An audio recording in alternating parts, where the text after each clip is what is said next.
விடுதலை சிறுத்தைகள் சார்பாக நடைபெற்றுக் கொண்டிருக்கிற இந்த பிறந்தநாள் விழா பொதுக்கூட்டத்திற்கு தலைமை தாங்கிக் கொண்டிருக்கின்ற மரியாதைக்குரிய தோழர் ஒன்றிய துணை செயலாளர் சங்கர் அவர்களே, ஜகா சீனிவாசன் அவர்களே, வரவேற்புரையாற்றி அமர்ந்திருக்கின்ற மரியாதைக்குரிய தோழர் புரட்சி வளவன் அவர்களே, இந்த பொதுக்கூட்டத்தை சிறப்பாக நெறியாளுகை செய்து கொண்டிருக்கின்ற மாவட்ட செயலாளர் மரியாதைக்குரிய தோழர் சுமா செல்வராஜ் அவர்களே, இந்த பொதுக்கூட்டத்தினுடைய முன்னிலை வகுப்பாளர்கள் மரியாதைக்குரிய தோழர்கள் நாவேந்தன், சிறுத்தை செந்தில், மீரா சுல்தான், வீர மதியழகன், இன்பத்தமிழன், வீரா பழனி, வேங்கை தமிழன், ரவிச்சந்திரன், மாரியப்பன், பாலகிருஷ்ணன், நாகராஜன், திருமா சரவணன், சித்திரவேல், கலியமூர்த்தி, சீம இளையராஜா, மாரி ஜீவா, ஈரன் ரமணி, புரட்சி வளவன், ரத்தா ராஜா, மு சுப்பிரமணியன், பூமிநாதன், PS முருகையன், சுப்பு தர்மலிங்கம், இளங்கோவன், ASP மூர்த்தி ஆகிய தோழர்களே, இந்த நிகழ்விலே பங்கெடுத்து எனக்கு முன்னால் உரையாற்றி அமர்ந்திருக்கின்ற கட்சியினுடைய முன்னோடி நாடாளுமன்ற தொகுதி செயலாளர் மரியாதைக்குரிய தோழர் இளந்தன்றல் அவர்களே, தம்பி PT தமிழ்கதிர் அவர்களே, இந்த நிகழ்விலே பங்கெடுத்து உரையாற்றி அமர்ந்திருக்கின்ற மாவட்ட செயலாளர்கள் தோழர்கள் அருண் செல்வன் அவர்களே, வெற்றி அவர்களே, முல்லை வளவன் அவர்களே, மரியாதைக்குரிய தோழர் தமிழ் ஓவியா அவர்களே, தோழர் நாகை சாதிக் அவர்களே, என்னோட இங்கே வருகிறதில் திருச்சி மாவட்ட செயலர் மரியாதைக்குரிய தோழர் அன்பு செல்வன் அவர்களே, மாவட்ட நிர்வாகிகள் தோழர்கள் பேரறிவாளன், நாகூர் முருகன், மகேஸ்வரி, தங்கை நீலாவதி, உமானார், ராஜேந்திரகுமார், VM வினோத், சாக்கையம் ஸ்டாலின், விடுதலை அரசன் உள்ளிட்ட தோழர்களே,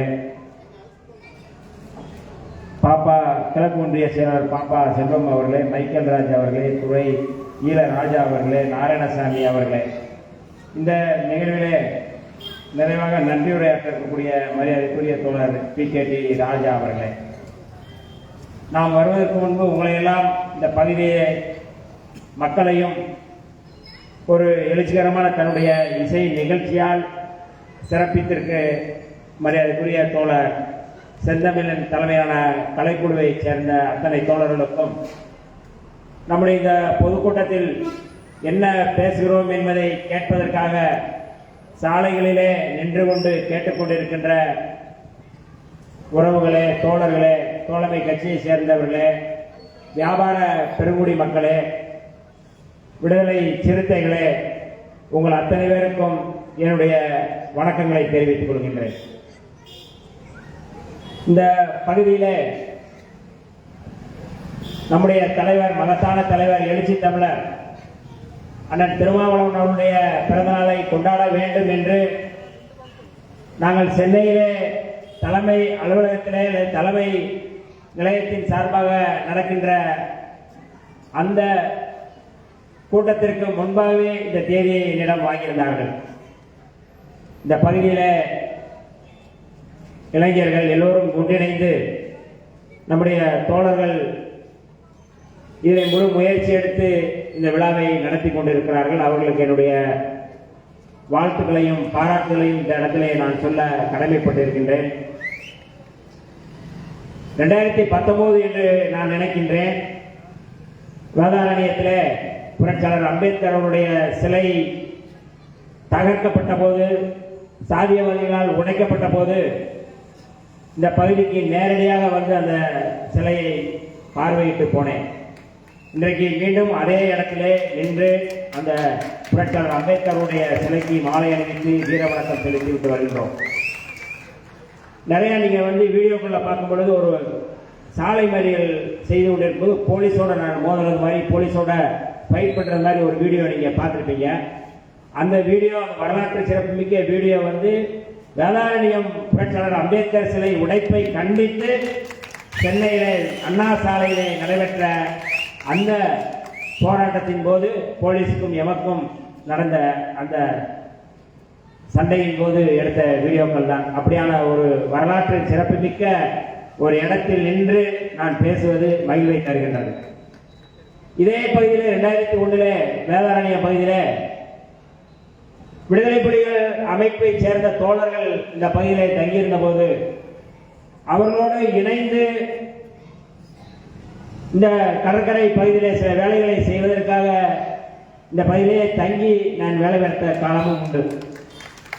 அப்படியான ஒரு வரலாற்று சிறப்புமிக்க அந்த நாட்களை நான் திரும்ப எண்ணி பார்க்கின்றேன். கீழ்பிராஞ்ச் போலீஸ் தேடுவார்கள், மற்ற நெருக்கடியான சூழல் இருந்தபோது இந்த பகுதியிலே தங்கி வேலை பார்க்க வேண்டும் என்று தமிழீழ தேசத்தினுடைய தலைவர் மேதகு பிரபாகரன் அவருடைய வேண்டுகோளை ஏற்று இந்த களத்திலே நின்று களமாடியவர்கள் விடுதலை சிறுத்தைகள் என்பதை சொல்வதற்காகத்தான் இந்த கருத்தை நான் சொல்ல விரும்புகின்றேன். எத்தனை நெருக்கடிகள் இருந்தாலும், காவல்துறையுடைய நெருக்கடி இருந்தாலும், அந்த நெருக்கடியெல்லாம் காலில் தூக்கி போட்டு மிதித்துவிட்டு களமாடுகின்ற போராளிகள் தான் சிறுத்தைகள்.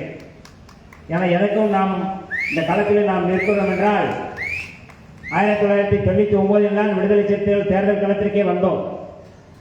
ஆனால் 99க்கு முன்பு விடுதலை சிறுத்தைகள் தேர்தல் புறக்கணிப்பு பாதையை முன்னெடுத்தது. உங்களில் எவனும் யோக்கியம் இல்லை, எங்கள் ஓட்டு உங்களுக்கு இல்லை என்ற முழக்கத்தை நம்முடைய தலைவர் அவர்கள் முன்வைத்தார்கள். விடுதலை சிறுத்தைகள் இயக்கத்தில் வந்து சேர வேண்டுமானால் எம்எல்ஏ ஆக வேண்டும், எம்பி ஆக வேண்டும் என்று நினைக்கக்கூடாது. சிறைக்கு செல்ல வேண்டும், குண்டர் தடுப்பு சட்டத்திலே செல்ல வேண்டும் என்று அறைகோல் விடுத்து இந்த இயக்கத்தில் சேரக்கூடியவர்கள் வாக்கரிசி போட்டுவிட்டு இந்த இயக்கத்திற்கு வாருங்கள் என்று அழைப்பு விடுத்த போது வந்தவர்கள் நாம். ஏதோ எம்எல்ஏ ஆகணும், எம்பி ஆகணும் வரல. விடுதலை சிறுத்தைகள் மற்ற கட்சிகளை போன்ற கட்சி அல்ல. இந்த கட்சி ஒரு விடுதலைக்கான இயக்கம், விடுதலை இயக்கம், ஒரு சராசரியான அரசியல் கட்சி அல்ல. கோட்பாட்டு தளத்திலே இன்றைக்கு இந்திய அளவிலே பாரதிய ஜனதா, RSS சக்பரியான கும்பல் இன்றைக்கு புரட்சியாளர் அம்பேத்கர் யாருக்கு கொடுத்த அரசியலமைப்பு சட்டத்தை தகர்க்க நினைக்கின்ற போது அந்த புரட்சியாளர் அம்பேத்கர் அவருடைய அந்த அரசியலமைப்பு சட்டத்தினுடைய பிரதானமான உயிர் கொள்கைகளாக சொல்லக்கூடிய மதச்சார்பின்மை காப்பு, சுதந்திரம், சமத்துவம், சகோதரத்துவத்தை நாம் கட்டி காக்க வேண்டிய பொறுப்பு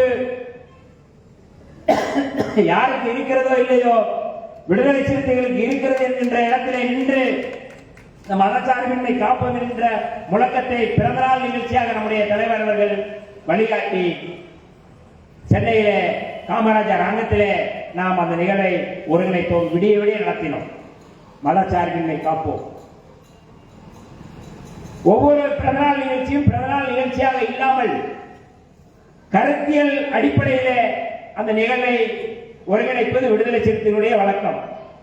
கடந்த விடுதலை சிறுத்தைகளுடைய நிகழ்வாக, தலைவர் அவருடைய பிறந்தநாள் நிகழ்வாக சமூக நீதி, சமூகங்களுடைய ஒற்றுமை என்கின்ற பெயரிலே அந்த விழாக்களை நடத்தினோம். அதற்கு முன்பு ஜனநாயகம் வெல்லும் என்கின்ற பெயரிலே நடத்தினோம். இப்பொழுது நாம் மதச்சார்பின்மை காப்போம் என்கின்ற பெயரிலே இந்த விழாவை நடத்தி கொண்டிருக்கிறோம். மதச்சார்பின்மை என்பது இந்தியாவினுடைய மிக முக்கியமான நுட்பமான அரசியல். புரட்சியாளர் அம்பேத்கர் அவர்கள் இந்த அரசியலமைப்பு சட்டத்தின் போது விவாதிக்கப்பட்ட ஒரு செறிவான கருத்தியல் இன்றைக்கு ஆளுகின்ற பாரதிய ஜனதா அரசு 1925 RSS இயக்கத்தை தொடங்கினார்கள். RSS தான் தாய் இயக்கம். அப்படிப்பட்ட அந்த இயக்கத்தினுடைய நோக்கம் என்னவாக இருந்தது? இந்த நாட்டை இந்து ராஷ்டிரமாக அறிவிக்க வேண்டும். இது யாருடைய நோக்கம்? சாவர்கருடைய நோக்கம். சாவர்கர் யார்? காந்தியை படுகொலை செய்த நாதராம் கோட்சேனுடைய குரு. அந்த நாதராம் கோட்சே அவரோடு சேர்ந்தவர்கள் மகாத்மா காந்தியை சுதந்திரத்துக்கு பிறகு 1947 சுதந்திரம் அடைகிறோம் ஆகஸ்டில். ஆனால் 48 ஜனவரியிலே அவர் படுகொலை செய்யப்படுகிறார். ஒரு 6 மாதம் தான். ஒரு 6 மாதத்தில் காந்தியார் படுகொலை செய்யப்படுகிறார். இந்த படுகொலையில் சம்பந்தப்பட்டவர்கள் யார்? முதல் குற்றவாளி இன்னைக்கு மோடி வாயாலே சுதந்திர தினத்தை சொல்கிறார். வீர சாவர்கர் என்று சொல்கிறார். இந்த படுகொலையிலே முதல் குற்றவாளி சாவர்கர். இரண்டாவது குற்றவாளி யார்? நாதுராம் கோட்சே. மூன்றாவது குற்றவாளி யார்? நாராயணன் ஆப்தே. நான்காவது குற்றவாளி யார்? மதன்லால் பெகுவா. ஐந்தாவது குற்றவாளி யார்? டாக்டர் பார்ச்சூல். ஆறாவது குற்றவாளி யார்? விஷ்ணு கர்கரே. இந்த படுகொலையில் சம்பந்தப்பட்டவர்கள் எல்லாருமே ஒரே சமூகத்தைச் சேர்ந்தவர்கள், ஒரே சாதியைச் சேர்ந்தவர்கள், பார்ப்பனர்கள். இன்றைக்கு பார்ப்பனர்கள் சொல்கிறார்கள், நாங்க எங்காவது வெட்டுறோமா, நாங்க ஏதாவது குத்துறோமா, நாங்க எங்காவது வீடுகளுக்கு தீ வைக்கிறோமா, நாங்க என்ன நாங்களே சிவனேன்னு இருக்கிறோம். ஆனால் சுதந்திர இந்தியாவில் நடத்திய முதல் படுகொலையை செய்தவர்கள் பார்ப்பனர்கள், ஒரே சிற்பவன் பார்ப்பனர்கள். எதற்காக காந்தியை படுகொலை செய்ய வேண்டும்? அதான் ரொம்ப முக்கியமானது. காந்தியும் ஒரு சனாதனவாதி தான். காந்தியும் தன்னை இந்து என்று பெருமையோடு பேசக்கூடியவர் தான். மகாத்மா காந்தியும் ஹே ராம் என்று சொல்லி ராமருடைய பக்தர் தான். நாதுராம் கோட்சேயும் ராம பக்தர் தான். நாராயணன் ஆப்தேயும் ராமர் பக்தர் தான். சாவர்கரும் ராமர் பக்தர் தான். இவர்களும் சனாதனவாதிகள் தான். காந்தியும் சனாதனவாதியால். ஆனாலும் அவர் ஒரு இந்து சனாதனியாக அறிவித்த பிறகும் அவரை படுகொலை செய்ய வேண்டிய காரணம் என்ன? ஒரே ஒரு ஒற்றை செய்தி தான். இந்த நாட்டை இந்து ராஷ்டிரமாக அறிவிக்க வேண்டும் என்று எல்லோரும் விவாதித்த பொழுது மரியாதைக்குரிய ஜவஹர்லால் நேரு அவர்கள், மகாத்மா காந்தி அவர்கள், புரட்சியாளர் அம்பேத்கர் அவர்கள் எல்லோரும் ஒன்றிணைந்து இந்த நாடு மதச்சார்பற்ற நாடாக இருக்க வேண்டும். இந்தியாவில் வாழ்கின்ற இந்துக்களா இருக்கட்டும், முஸ்லீம்களா இருக்கட்டும், கிறிஸ்தவர்களா இருக்கட்டும், பார்சிகளா இருக்கட்டும், சீக்கியர்களா இருக்கட்டும், எந்த மதத்தை சேர்ந்தவர்களும் இந்த அமைப்புக்குள்ளே இந்தியாவுக்குள் அவர்கள் சுதந்திரமாக ஒரு மதத்தை பரப்பலாம், தழுவலாம். அவர்களை எந்த மதத்தை நீங்கள் வணங்கலாம், கடவுளை. அப்படி முடிவெடுத்து அதை அறிவிக்கும் பொழுதுதான் இதை எதிர்ப்பு வருகிறார்கள். யார் எதிர்த்தார்கள் என்றால் RSS. அந்த இயக்கம் இதை எதிர்க்கின்றது. இதற்கு மிக ஒப்புக்கொண்டவர் காந்தியார் அவர்கள். ஒரு இந்துவாக அறியப்பட்டவர், சனாதனியாக அறியப்பட்டவர், எப்பொழுதும் ஹேராம் ஹேராம் என்று ராமரை தொழுதி கொண்டிருந்தவர்.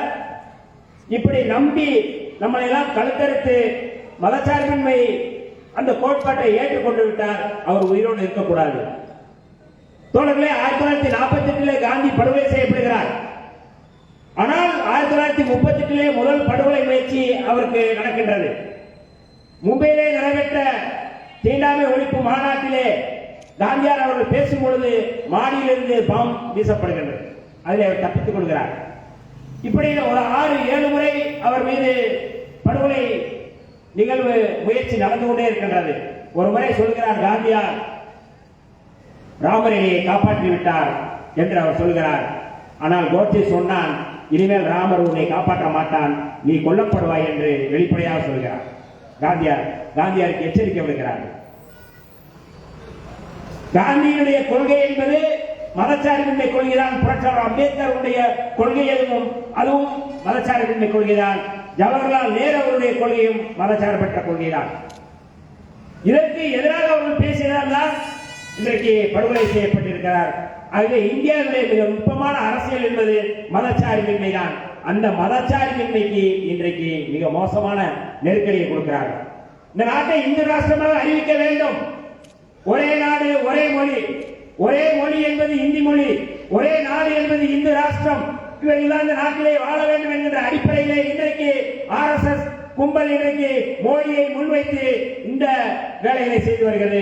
அதற்கு இன்றைக்கு தடுப்பணையாக, காப்பரனாக நின்று களமாடுகின்ற ஒரு பேர் இயக்கம் விடுதலை சிறுத்தைகள் இயக்கம். அந்த இயக்கத்துடைய தலைவர் தொல்காப்பியர் திருமாவளவனுடைய தலைமையிலே இன்றைக்கு இந்தியாவினுடைய இந்த மதச்சார்பின்மையை பாதுகாப்பதற்காக களத்திலே நின்று களமாடிக் கொண்டிருக்கிறோம். மதச்சார்பின்மை என்பது வெறும் மதம் சார்ந்தது மட்டுமல்ல. மதச்சார்பின்மையோடு அந்த மதச்சார்பின்மையோடு சாதி சார்பின்மை அதை சேர்ந்துதான் நம்ம இதை முன்வைக்க வேண்டியிருக்கிறது. இன்றைக்கு நிறைய தமிழ்நாட்டில் நிறைய ஆணவ படுகொலைகள் நடந்து கொண்டிருக்கின்றன. இந்த ஆணவ படுகொலைகள் நடப்பதற்கான காரணம் என்ன? கடந்த ஒரு 15 நாட்கள் ஆகிறது நெல்லையிலே கவின் படுகொலை. அந்த படுகொலையை செய்தவன் சுர்ஜித். வெளிப்படையாக அவனுடைய நண்பன் தான். அவனுடைய சகோதரியை அவன் காதலித்தான் என்பதற்காக அழைத்து வந்து படுகொலை செய்யப்படுகிறார்கள். இந்த நேரத்திலே ஒரு குரல் எழுப்பப்படுகின்றது, ஒரு கோரிக்கை எழுப்பப்படுகின்றது. என்ன கோரிக்கை என்றால், குற்றப்பரம்பரை சட்டத்தை மீண்டும் நடைமுறைப்படுத்த வேண்டும் என்று கோரிக்கை வைக்கிறார்கள். யார் வைக்கிறார்கள்? விடுதலை சிறுத்தைகள் இல்லை. இந்த சம்பவத்தில் ஈடுபட்டுக் கொண்டிருப்பவர்கள் கள்ளர்கள். ஆகவே அந்த குற்றப்பரம்பரை சட்டத்தை மீண்டும் நடைமுறைக்கு கொண்டு வர வேண்டும். அந்த குற்றப்பரம்பரை சட்டத்தின் மூலமாக அவர்களை கைது செய்ய வேண்டும். யார் கோரிக்கை வைக்கின்றது? சில உதிரி அமைப்புகள், அம்பேத்கர் பெயரிலே இயங்கக்கூடிய சில உதிரி அமைப்புகள். ஆனால் விடுதலை சிறுத்தைகள் அதை எப்படி பார்க்கின்றோம்? இந்த கடலிலே நின்று கேட்டுக் கொண்டிருக்கின்ற தமிழ் பெருங்குடி மக்களே, விடுதலை சிறுத்தைகளுடைய நிலைப்பாடு என்ன? விடுதலை சிறுத்தைகள் எந்த களத்திலே எதை நோக்கி நாங்கள் நகர்கின்றோம்? இந்த குற்றப்பரம்பரை சட்டம் எப்படி வந்தது?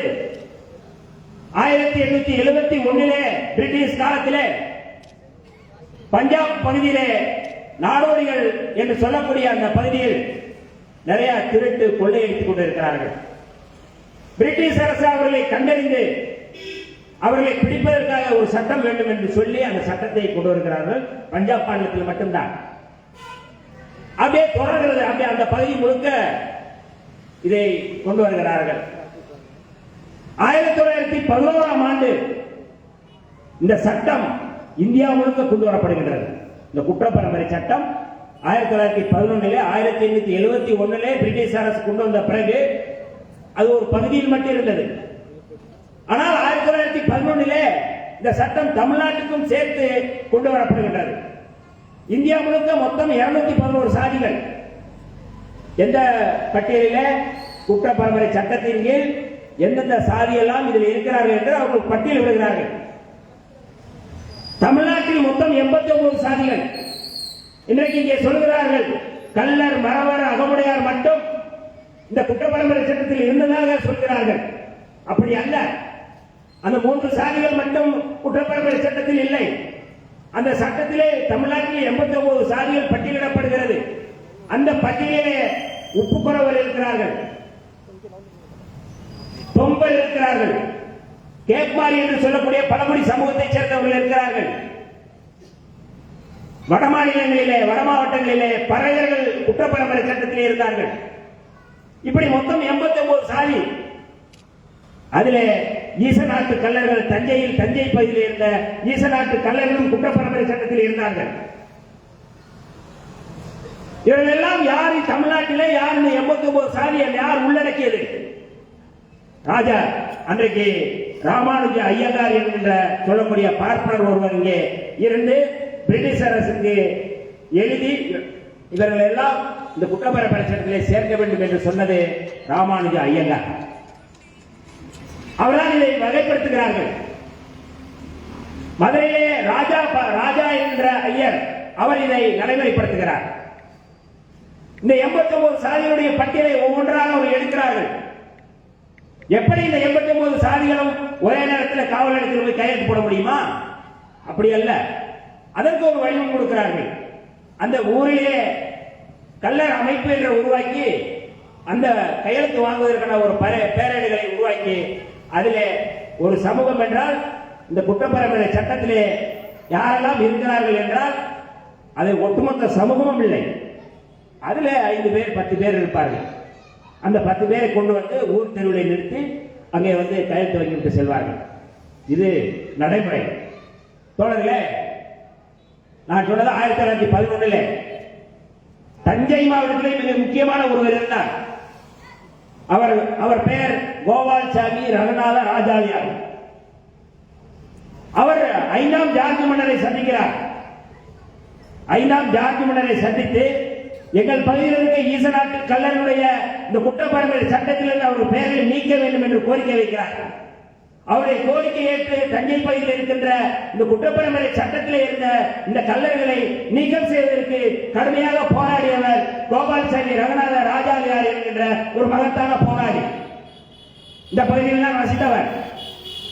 அன்றைக்கு முத்துராமலிங்க தேவருக்கு வயது 3 வயது. 1920 உசிலம்பட்டி பகுதியிலே மாயக்கால் உள்ளிட்ட பலர் இந்த சட்டத்திற்கு எதிராக போராடுகிறார்கள். 17 பேரை போலீஸ் சுட்டுக் கொள்கின்றது. அன்றைக்கு வயது முத்துராமலிங்க தேவருக்கு வயது 12 வயது. தோழர்களே, 1933ஆம் ஆண்டு இது குறித்த ஆய்வு அறிக்கை தயாரிக்கின்ற குழுவோடு அன்றைக்கு ஒரு பெரும் தலைவர் உட்கார்ந்து பேசுகின்றார். இந்த குற்றப்பரம்பரை சட்டத்தை நீக்க வேண்டும். இந்த சட்டத்தில் எந்தெந்த சாதிகள் இருக்கிறார்கள் அந்த சாதிகளுடைய அந்த அடையாளத்தை நீக்க வேண்டும். அதற்கான அதிகாரம் ஆளுநருக்கு இருக்கிறது. அந்த அதிகாரம் 108 சொல்லக்கூடிய அந்த அதிகாரத்துடைய அந்த பிரிவை நீக்க வேண்டும். அந்த ஆணையத்தோடு கலந்துரையாடி எதிர்ப்பு தெரிவித்தார் ஒரு தலைவர். அந்த தலைவர் பேர் தான் புரட்சியாளர் அம்பேத்கர் அவர்.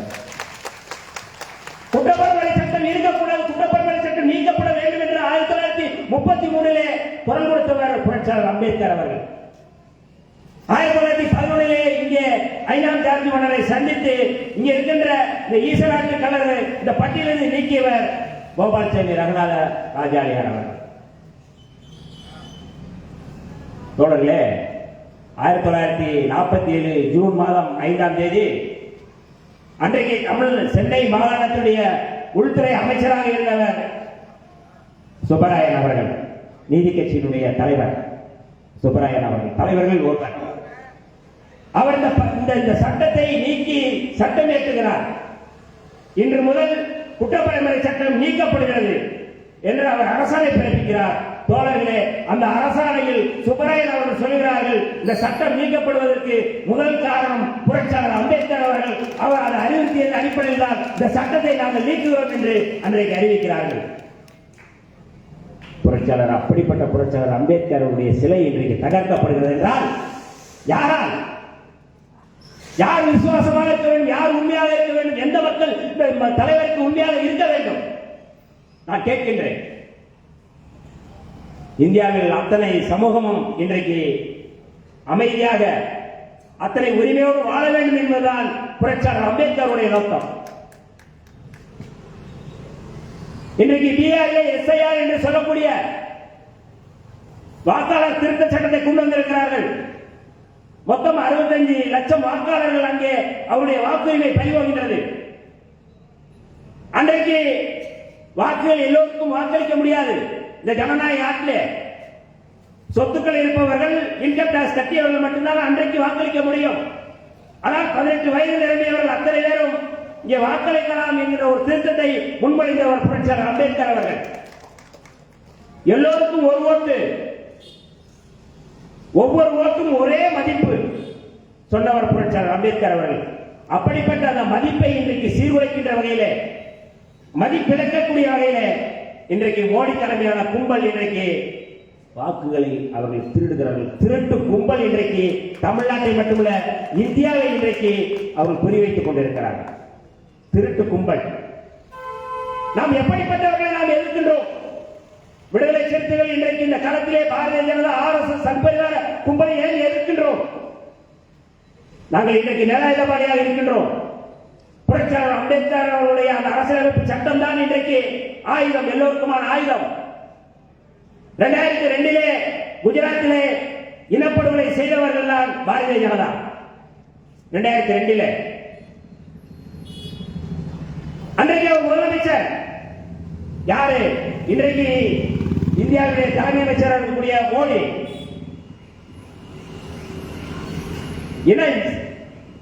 முழுமையாக இஸ்லாமியர்களை குறிவைத்து தாக்குகிறார்கள்.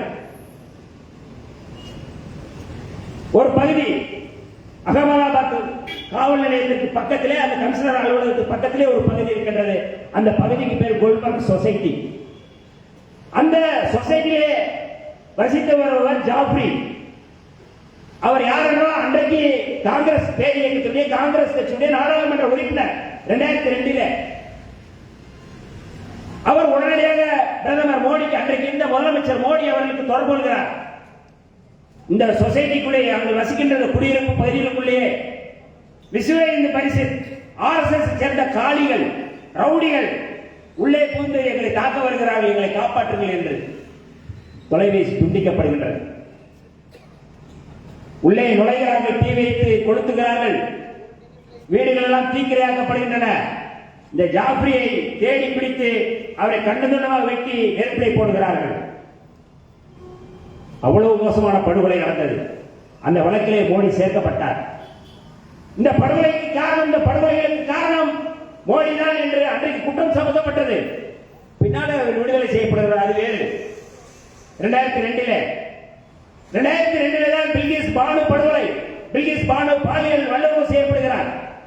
அவருடைய கை குழந்தையை பிடித்து சுகத்தில் அடித்துக் கொள்கிறார்கள். யார் செய்கிறார்கள்? RSS சேர்ந்தவர்கள். கூட இருந்த 6-7 பேர் படுகொலை செய்யப்படுகிறார்கள். தான் நிறைமாத கற்பிணி என்று கதறுகிறார். ஆனாலும் அவரை பாலியல் வல்லுறவு செஞ்சு குற்றீரும் கொலையுமாக தூக்கி போட்டு போகிறார்கள்.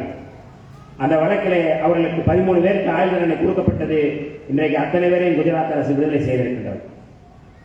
அதே 2002 முக்கியமானது சொராபுதீன் என்கவுண்டர் வழக்கு. சொராபுதீன் என்பவரை காவல்துறை பிடித்து வந்து போலியாக என்கவுண்டர் செய்கின்றது. அந்த வழக்கில் அந்த வழக்கை NIA விசாரிக்கின்றது. அந்த வழக்கில் யாரெல்லாம் அதில் சம்பந்தப்பட்டிருக்கிறார்கள் என்று ஒவ்வொருவராக தேடுகிறார்கள். அப்படி தேடப்பட்டவர் தான் இன்றைக்கு உள்துறை அமைச்சராக இருக்கின்ற அமித்ஷா அவர்கள். அன்றைக்கு உள்துறை அமைச்சராக இருந்த ஐயா ப. சிதம்பரம் அவர்கள் இந்த NIA விசாரணையின் போது விசாரிக்க வைத்து அவரை வந்து கைது செய்கிறார்கள். யாரை? இன்றைக்கு இருக்கின்ற உள்துறை அமைச்சர் அமித்ஷா அவர்கள் கைது செய்கிறார்கள். என்ன, எதற்காக ஒருவனை என்கவுண்டர் செய்ய வேண்டும்? இதுதான் கேள்வி. வெறும் 2 கோடி ரூபாய் பள்ளிங்க வியாபாரியிடம் 2 கோடி பெறுவதற்காக அவன் என்கவுண்டர் செய்யப்பட்டதாக சொல்கிறார்கள். விசாரணை வந்து NIA விசாரிக்க கைது செய்து சிறைப்படுத்திய பிறகு அந்த விசாரணையினுடைய போக்கு தீவிரமாகிறது. அவருடைய மனைவி சொராபுதீன் என்பவருடைய மனைவி ஹவுசர் பி அவர்தான் சாட்சி. அவர் சாட்சி சொல்ல வரும்பொழுது அவரை சுட்டு படுகொலை செய்கிறார்கள்.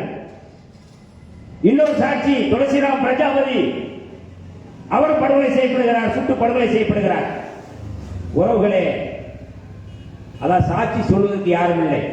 கைது செய்யப்பட்ட உள்துறை அமைச்சர் சாட்சி சொல்ல முடியாது. இந்த வழக்கு விசாரணைக்கு எடுக்கப்படுகின்றது. அந்த நேரத்தில் 2014 இவர்கள் ஆட்சிக்கு வருகிறார்கள்.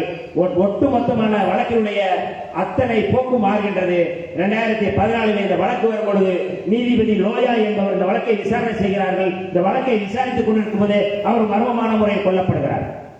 நீதிபதி லோயா அவருடைய மகன் சொல்கிறார், நீதிபதி லோயாவுடைய மகன் சொல்கிறார், என்னுடைய தந்தையுடைய தற்கொலை அல்ல, இது கொலை என்று.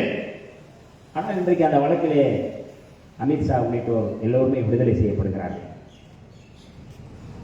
யோசித்து பாருங்கள், நாம் எப்படிப்பட்ட சமூக விரோதிகளை இன்றைக்கு மோடியா இருக்கட்டும், அமித்ஷா போன்றவர்களாக இருக்கட்டும், சட்டத்தின் வழி செய்யக்கூடியவர்கள் சட்ட விரோதிகளாக, தேச விரோதிகளாக இன்றைக்கு இந்த இந்தியாவை ஆண்டு கொண்டிருக்கிறார்கள். நாம் எப்படிப்பட்டவர்கள் எதிர்க்கின்றோம்? இன்றைக்கு இந்தியா அளவிலே புரட்சியாளர் அம்பேத்கருடைய கொள்கையை ஏற்று இன்றைக்கு சனாதன கும்பலுக்கு சவாலாக சிம்ப சொப்பனமாக ஒரு பேர் இயக்கம் இருக்கிறது என்றால் அது விடுதலை சிறுத்தைகள், நம்முடைய தலைவர் தொல்காப்பியர் திருமாவளவன் அவர்கள். அவர்கள் ஆயுதமாக தெரிகிறார்கள், தெரியட்டும், அதை பற்றி நம் கவலை இல்லை. 2008 மகாராஷ்டிரா மாநிலத்திலே மகாலேகான் என்கிற இடத்திலே குண்டுவெடிப்பு நடந்தது. அந்த குண்டுவெடிப்பிலே சம்பந்தப்பட்டவர் தான் பிரக்யா சிங் தாக்கூர். 2019 அவர் நாடாளுமன்ற உறுப்பினர் ஆக்கிறார்கள். அந்த வழக்கை விசாரிக்கிற போன அதிகாரி ஹேமந்த் கர்கரே மர்மமான முறையில் கொல்லப்படுகிறார். இன்றைக்கு NIA அதிகாரிகள் அந்த பிரக்யா சிங் தாக்கூர் அவர்களுக்கு தூக்கு தண்டனை விதிக்க வேண்டும் என்று ஒரு வாரத்திற்கு முன்பு கோர்ட்டிலே அவர்கள் தாக்கல் செய்தார்கள், சிறப்பு நீதிமன்றத்திலே. ஆனால் அந்த வழக்கிலும் விடுதலை செய்யப்படுகிறார்கள். யாரு? பிரக்யா சிங் தாக்கூர். அந்த அம்மா கொடுத்த வாக்குமூலம் இருக்கிறது, நீதிமன்றத்தில் இருக்கின்றது. நாங்கள் இந்து ராஷ்டிரத்தை உருவாக்குவதற்காக இந்த சம்பவத்தை செய்கின்றோம். யார் சொன்னது?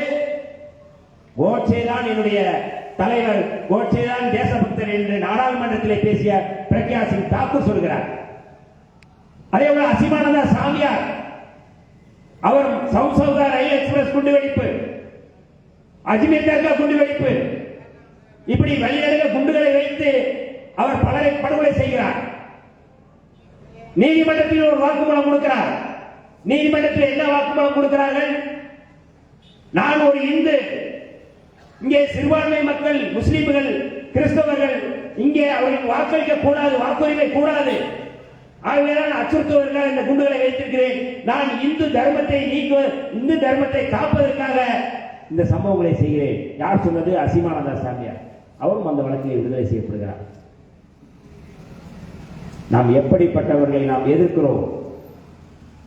சும்மா சாதாரண யாரோ இங்க பேசுறாங்க, ஓம் தமிழர் சொல்றான், ஆடு மாடுகளுக்கு மாநாடு நடத்துறான். இதெல்லாம் ஒரு பொருட்டாக நாம் பார்த்து நாம் எதிர்க்கக்கூடியவர்கள் யார்? காந்தியை படுகொலை செய்த கும்பலை நாம் எதிர்க்கின்றோம், மோடியை நாம் எதிர்க்கிறோம், அமித்ஷாவை எதிர்க்கிறோம். இவர்களெல்லாம் ஏமாத்திரம் நமக்கு. யோசித்து பாருங்க. இந்த பிரச்சனையை பற்றி பேசுறோம்னா ஆடு மாடு பேசுறாங்க, மரங்களோட பேசுறான். ஆணவ படுகொலைகளுக்கு எதிராக பேசணும், அதெல்லாம் பேச மாட்டான். ஆனால் கருத்தியல் களத்திலே இன்றைக்கு இந்திய அளவிலே ஒரு இயக்கம், பேர் இயக்கம், சமரசம் இல்லாமல் களமாடி கொண்டிருக்கின்ற ஒரு பேர் இயக்கம் விடுதலை சிறுத்தைகள் இயக்கம் என்பதை நாங்கள் பெருமை கொள்கிறோம். எங்களை வழி நடத்துகின்ற பலத்தான தலைவர் தொல்காப்பிய திருமாவளவன் அவர்கள் சமரசம் இல்லாமல் களத்திலே நின்று எங்களை வழி நடத்துகிறார் என்றால் அதுதான் எங்களுக்கு பெருமை. நாங்கள் சட்டமன்ற உறுப்பினராக, நாடாளுமன்ற உறுப்பினராக என்பதற்காக இந்த களத்தில் இருக்கவில்லை. நாங்கள் செத்து மடிவோமே தவிர இந்த RSS சம்பேரார கும்பலுக்கு எதிராக ஒவ்வொரு நாளும் களமாடிதான் நாங்கள் சாவோம். அப்படிப்பட்ட ஒரு பேர் இயக்கம், அப்படிப்பட்ட ஒரு தலைவருடைய பிறந்தநாளை நாம் கொண்டாடி கொண்டிருக்கின்றோம். இதெல்லாம் கொண்டாட்டம் அல்ல, கருத்தியல் அடிப்படையில் நாம் கொண்டு செல்கின்றோம். இன்றைக்கு பாரதிய ஜனதா கட்சி முன்னெடுக்கின்ற அத்தனை மசோதாக்களும் சட்டவிரோத மசோதாக்கள். யார் இதை பேசுவார்கள்? இந்து என்று சொல்கிறார்கள், இந்து என்று சொல்லி ஏமாற்றுகிறார்கள். யார் இந்து? இங்கே பார்ப்பனர் அல்லாத ஒரு பக்கமும் பார்ப்பனர் ஒரு பக்கம் இருக்கிறார்கள். பார்ப்பனர் அல்லாதவரை கோயிலுக்குள்ளே உள்ளே அழைத்து செல்ல முடியுமா? இந்து என்று சொல்கிறார்கள். அங்கே கவினும் இந்துதான், படுகொலை செய்த சுர்ஜித்தும் இந்துதான். யாருக்காக நிற்கிறார்கள்? யார் பக்கம் நிற்கிறார்கள்? இது எல்லாம் இன்றைக்கு ஏமாற்று வேலை. RSS, பாரதிய ஜனதா இன்றைக்கு ஒட்டுமொத்தமாக இந்த ஜனநாயக அமைப்பையே அவர்கள் அழித்தொழிக்க முயற்சி செய்கிறார்கள். ஒட்டுமொத்தமாக முயற்சி செய்கிறார்கள். அதன் திருட்டு வழியிலே, மறைமுக வழியிலே அவர்கள் வாக்குகளை திருடி மீண்டும் அவர்கள் நாட்டை அவர்கள் கைப்பற்ற வேண்டும் என்று நினைக்கிறார்கள். தமிழ்நாட்டிலே அண்ணா திராவிட முன்னேற்ற கழகம், பாரதிய ஜனதா கூட்டணி. நேற்றைக்கு வந்து அமித்ஷா என்ன சொல்கிறார்? 2026 நாங்கள் ஆட்சியை பிடிப்போம் என்று சொல்கிறார்கள். எந்த அடிப்படையில் அவர்கள் ஆட்சியை பிடிப்போம் என்று சொல்கிறார்கள்? திருடி, வாக்குகளை திருடி, எப்படி பீகாரிலே, எப்படி வந்து வட மாநிலங்களே எப்படி வாக்குகளை திருடி ஆட்சியை பிடித்தார்களோ அதே போல தமிழ்நாட்டிலே வாக்குகளை திருடி ஆட்சியை பிடிக்க நினைக்கிறது இந்த திருட்டு கும்பல். இந்த திருட்டு கும்பலுக்கு முடிவு கட்டுவது யார் அமைதியாக இருந்தாலும் விடுதலை சிறுத்தைகள் அமைதியாக இருக்க மாட்டோம் என்பதற்காக இதை அமலப்படுத்துகின்றோம். திருட்டு கும்பல் நேர்மையாக செயல்பட மாட்டார்கள். நேர்மையாக நேர்மை இல்லாத ஒரு கும்பல். மோடியிலிருந்து கீழே இருக்கின்ற அத்தனை பேருமே நேர்மையற்றவர்கள். நேர்மையாக அவர்கள் மோத மாட்டார்கள். புரட்சியாளர் அம்பேத்கருடைய சிலையை நான் வணங்குகிறேன் என்பார்கள். ஆனால் நாடாளுமன்றத்தில் என்ன பேசுகிறார் அமித்ஷா? அம்பேத்கர் அம்பேத்கர் என்று சொல்வதற்கு பதிலாக நீங்கள் பகவான் பெயரை சொன்னால் உங்களுக்கு மோட்சம் கிடைக்கும் என்று சொல்றார். யார் சொன்னது? அமித்ஷா. எங்களுக்கு பகவான் அம்பேத்கர் தான் பகவான். எங்களுக்கு பகவான் அம்பேத்கர் தான். நீ யாரை சொல்கின்றாய்? நீ வந்து பகவான் யாரை சொல்கின்றாய்? ராமர் கோயில கட்ட, ராமர் கோயில 1000 கோடி ரூபாய்க்கு மேல நீங்க செலவு செஞ்சா அந்த பைசாபாத் தொகுதியிலேயே ராமர் உன்னை காப்பாற்ற முடியல. அந்த தொகுதியில வெற்றி பெற்ற ஒரு தாழ்த்தப்பட்ட சமுதாயத்தை சேர்ந்தவர் யார்? எந்த ராமர் உன்னை காப்பாற்றுவார்? இன்னைக்கு இந்த ஆணவ படுகொலை நான் சொன்னது போல இந்த ஆணவ படுகொலைகளுக்கு பின்னாடி இருக்கிற கோட்பாடு எதற்காக இந்த ஆணவ படுகொலை நடக்கின்றன யோசிக்க வேண்டும். எதற்காக விடுதலை சிறுத்தைகள் இந்த ஆணவ படுகொலையை தடுப்பதற்கு தனி சட்டம் வேண்டும் என்று கோரிக்கை வைக்கின்றோம். வெளிப்படையாக இன்றைக்கு தமிழ்நாடு முழுக்க இந்த கோரிக்கையை வைத்து நாங்கள் போராட்டம் நடத்தி இருக்கின்றோம். ஆணவ படுகொலைகளை தடுக்க வேண்டும். இதுக்கு பின்னாடி இருக்கிற கோட்பாடு ரொம்ப முக்கியமானது. நீ சாதி மாதிரி கல்யாணம் முடிச்சா விட்டாங்க, படுகொலை செய்யறாங்க. இந்த சாதி மாதிரி காதலிப்பதற்கு, சாதி மாதிரி திருமணம் செய்வதற்கு எது தடுக்கின்றது? ஒரு ஆணும் பெண்ணும் காதலிக்கிறார்கள், எதற்காக அதை தடுக்க வேண்டும்? இது வெறும் திருமண உறவோடு இதை நிறுத்த முடியாது தோழர்களே. இது ராமாயணத்தின் தொடர்ச்சி. ராமாயணத்திலே என்ன செய்தி, என்ன கதை இருக்கின்றது? புரட்சியாளர் அம்பேத்கர் அவர்கள் இந்து மதத்தின் புதுகள் என்ற நூலிலே அவர் வெளிப்படையாக ஆய்வு செய்து புத்தகமாக வெளியிட்டிருக்கிறார்கள். ராமனுடைய அந்த அரண்மனைக்கு வெளியிலே ஒரு பார்ப்பனர் வந்து தன்னுடைய குழந்தையை கையில் வைத்துக் கொண்டு, ராமா ராமா உங்களுடைய ஆட்சி அலங்கோலமாகிவிட்டது, உங்களுடைய ஆட்சியில் ஆபத்து நடக்கிறது என்று சொல்கிறார். ராமர் வெளியிலே வருகிறார். என்ன என்று கேட்கிறார். என் குழந்தை செத்து போய்விட்டது. அதற்கு காரணம் இங்கே அநியாயம் நடக்கின்றது.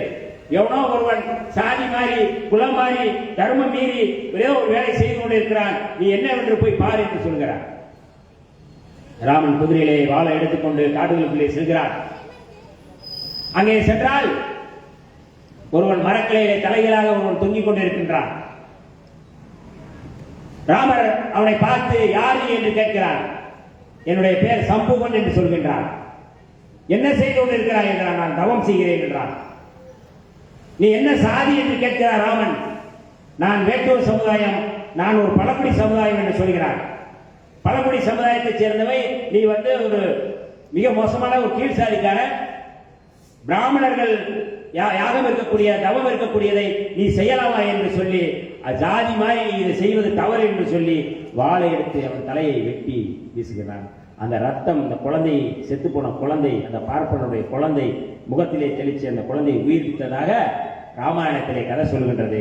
தோழர்களே, இன்றைக்கு இந்த படுகொலை நடக்கிறது என்றால் ராமனுடைய அந்த ஆட்சி, ராமராஜ்யம் ஆட்சி அமைய வேண்டும் என்றால் இந்த சாதி படுகொலைகள் நடக்க வேண்டும் என்கின்ற அந்த கருத்தில் இருந்து, அந்த சனாதன கருத்தில் இருந்து இந்த படுகொலைகள் நடத்துகிறார்கள். ராமன் ஒன்றும் பார்ப்பனர் அல்ல, ஆனால் பார்ப்பனருக்காக அந்த படுகொலை செய்கிறார்.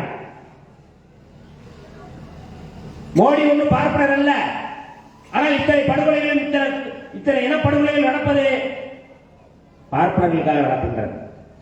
பார்ப்பனருடைய இலக்கு என்பது இந்து ராஷ்டிரம், இந்து ராஜ்யம். அந்த இந்து ராஷ்டிரத்தை அமைக்க வேண்டும். ஒரே நாடு, அது இந்து ராஷ்டிரம் தான்.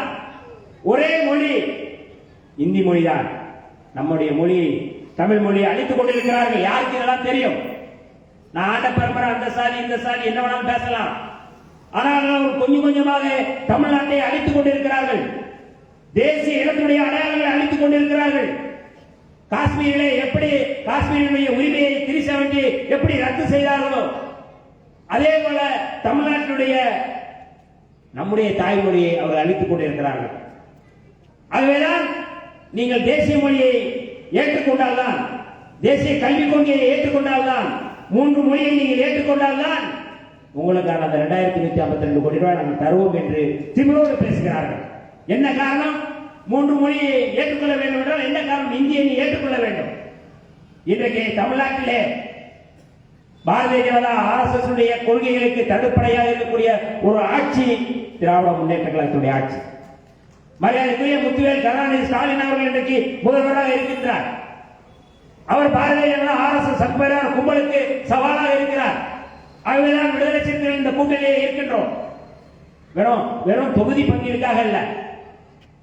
புரட்சியாளர் அம்பேத்கர் அவருடைய கொள்கையை பாதுகாக்க வேண்டும், தந்தை பெரியார் அவருடைய கொள்கையை பாதுகாக்க வேண்டும், பேரறிஞர் அண்ணாவுடைய கொள்கையை பாதுகாக்க வேண்டும், டாக்டர் கலைஞர் அவருடைய கொள்கையை பாதுகாக்க வேண்டும். அந்த கொள்கை என்பது சமூக நீதி கொள்கை. அந்த கொள்கை என்பது எல்லோருக்குமான கொள்கை. அது ஆனால் RSS கொள்கை என்ன? EWS. எல்லா சாதியிலும் ஏழைகள் இருக்காங்க. அவன் சொல்றான் எல்லா சாதியிலும் ஏழை இருக்காங்க, அதனால இந்த எக்கனாமிக்கல் வீக்கர் செக்ஷன் என்று சொல்லி அந்த ஒரு 10% நாங்கள் தள்ளுறோம். யார் சொல்றது? பாரதிய ஜனதா. இடபிள்யூஎஸ் அதுதான் கொண்டு வருகிறார்கள். நான் கேட்கின்றேன், எல்லா சாதியிலும் ஏழை தானே இருக்கீங்க? நான் சொல்றேன், இடபிள்யூஎஸ் வடிவமைக்கப்பட்ட அந்த 10% ஏழைகள் இருக்கிறார்கள். இன்னைக்கு சென்னையில் மட்டுமல்ல, தமிழ்நாடு முழுக்க இருக்கின்ற மாநகராட்சியில் தூய்மை பணியாளர்கள் இருக்கிறாங்க. அதை நிரந்தரம் செய்ய வேண்டும் என்று சொல்லி போராடுகிறார்கள். நீ இடபிள்யூஎஸ் அங்க நீங்க வந்து நாங்க பண்ணுவேன் சொல்ல முடியுமா? நாங்க போய் கூட்டுறோம், நாங்க போய் பெருக்கிறோம் நீ சொல்லுவியா? நான் போய் மனத்தல்றேன் நீ சொல்லுவியா? அப்போ ஒரு குலம் மட்டும் ஒரு சாதி மட்டும் தூய்மை பணியில் ஈடுபடுத்த வேண்டும் என்று நினைக்கிறார்கள். அந்த போராட்டத்தில், சென்னையில் நடத்திய போராட்டத்தில் எல்லாரும் கஸ்தூரி போறாங்க, சின்மயி போறாங்க, எல்லாரும் போறாங்க. ஏன் அந்த வேலை நீங்க செய்ய வேண்டியதானே? நாங்க செய்யறோம் சொல்ல வேண்டியதானே? ஏன் எங்களை செய்ய சொல்றீங்க?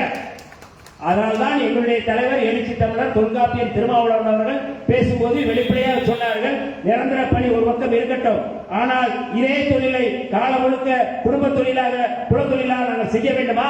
மலத்தை நாங்களே அள்ள வேண்டுமா?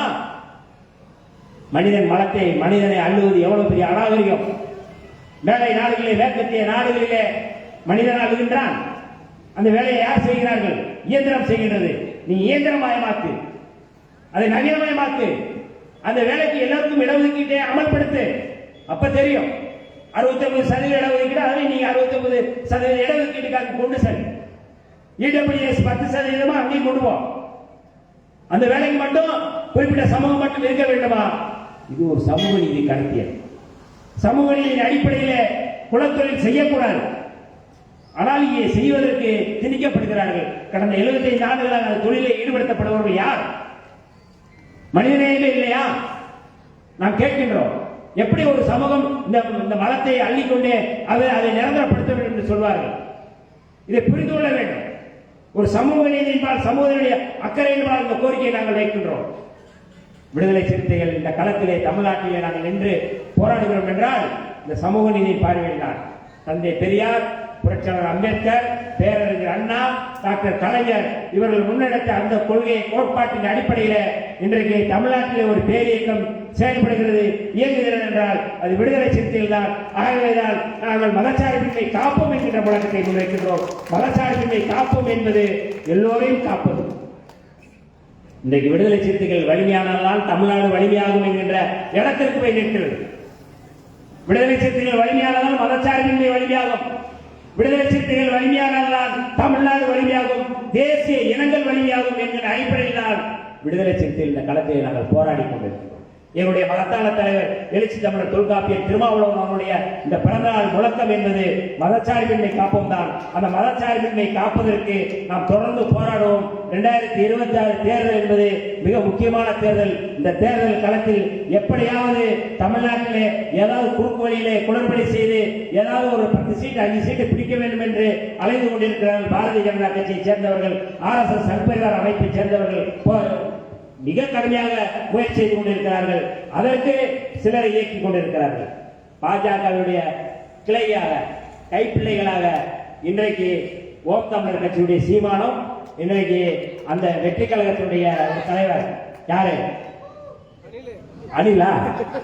இவங்க எல்லாமே சேர்ந்து பாரதிய ஜனதா கட்சியினுடைய செயல் திட்டத்தை நடைமுறைப்படுத்தக்கூடிய ஒரு பிளேயர்ஸ். அவ்வளவுதான். அவர்களுடைய நோக்கம் திராவிட முன்னேற்ற கழகத்தை வீழ்த்த வேண்டும், அவ்வளவுதான். அப்ப அந்த இடத்துல வீழ்த்துவதற்கு என்ன செய்யணும்? பாரதிய ஜனதா கட்சி இவர்கள் எல்லாம் நடத்தி, நீ வந்து திமுக வாக்குகளை பிரி, நீ வந்து இஸ்லாமியர்கள் வாக்குகளை பிரி, நீ திமுக மீது வெறுப்பு கட்டமே, நீ வந்து முழுமையாக செய்ய அப்படின்னா அவர் வேலையை செய்யறாங்க.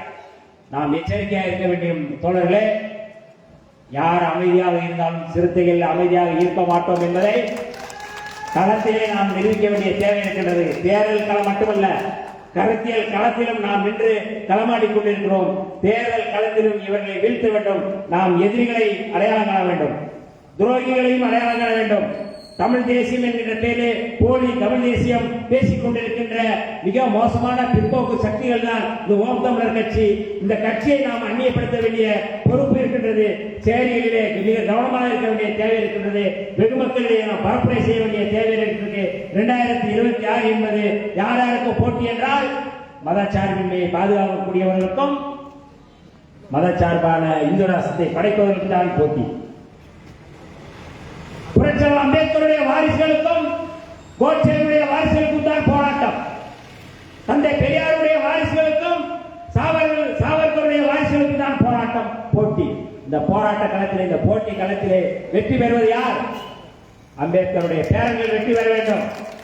சாவர்கருடைய கோட்சேவுடைய பேரன்கள் அல்ல, தந்தை பெரியாருடைய பேரன்கள் வெற்றி பெற வேண்டும். பேரறிஞர் அண்ணாவுடைய தம்பிகள் வெற்றி பெற வேண்டும். அந்த அடிப்படையிலே 2026 தேர்தல் என்பது மிக முக்கியமான தேர்தல். அந்த தேர்தல் களத்தில் இந்த பிற்போக்கு சனாதன சக்திகள், பாஜக, RSS சம்பரார கும்பலை நாம் வீழ்த்துவோம் என்று சொல்லி வாய்ப்புக்கு நன்றி கூறி விடைபெறுகிறேன். நன்றி.